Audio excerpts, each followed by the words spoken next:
Donald Trump has taken the win in America's presidential election. Lots of people have been concerned that if Trump wins, it could put American democracy at risk. Ishan Tharoor, a columnist for The Washington Post, shared a bunch of thoughts on how he believes a winning Trump could undermine American democracy. My colleagues have shared throughout the year that Trump has been pretty upfront about his strong, authoritarian vision for what a second term could look like.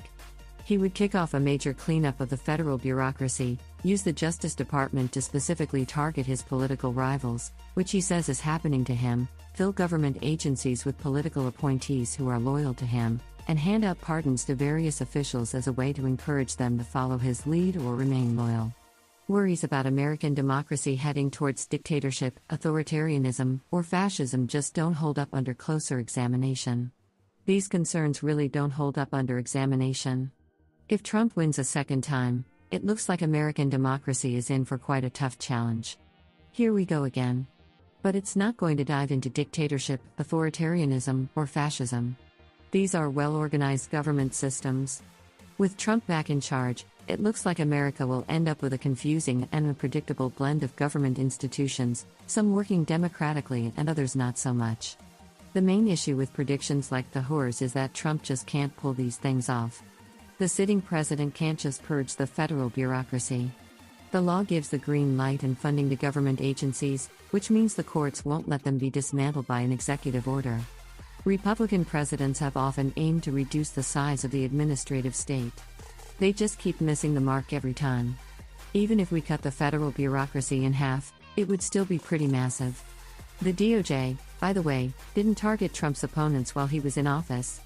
Actually, DOJ lawyers turned down Trump's request to go after Barack Obama, Joe Biden, Hillary Clinton, James Comey, Andrew McCabe, and a few others. The DOJ did go after quite a few of Trump's associates, including Roger Stone, Michael Flynn, Steve Bannon, Paul Manafort, and Tom Barrack. So, the DOJ has actually brought two big cases against Trump himself. To lock up his opponents, like Tharoor points out, Trump would have to rely on grand juries to indict at his say-so, courts to unfairly decide in his favor, and juries to deliver the verdicts he wants. These things didn't take place during Trump's first term. And there's really no reason to believe any of that will happen this time.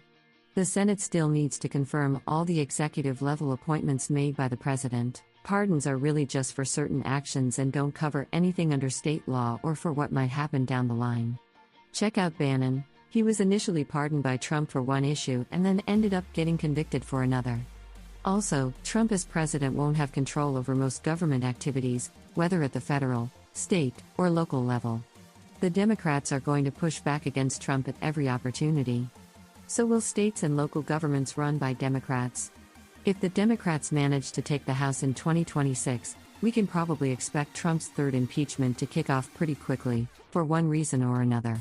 Military leaders aren't going to simply follow Trump's illegal initiatives. One of the biggest concerns for America after Trump's win is that the military might start following his orders. But you really shouldn't count on this happening.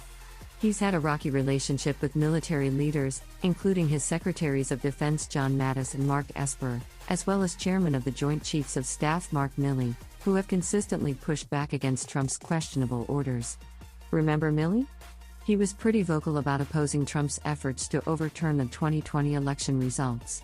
It shows that military leaders aren't just going to follow along with Trump's illegal moves. Milley mentioned in his farewell speech last year that the military doesn't take an oath to a wannabe dictator. We swear an oath to the Constitution, and to the very idea of America, and we're ready to give our lives to defend it.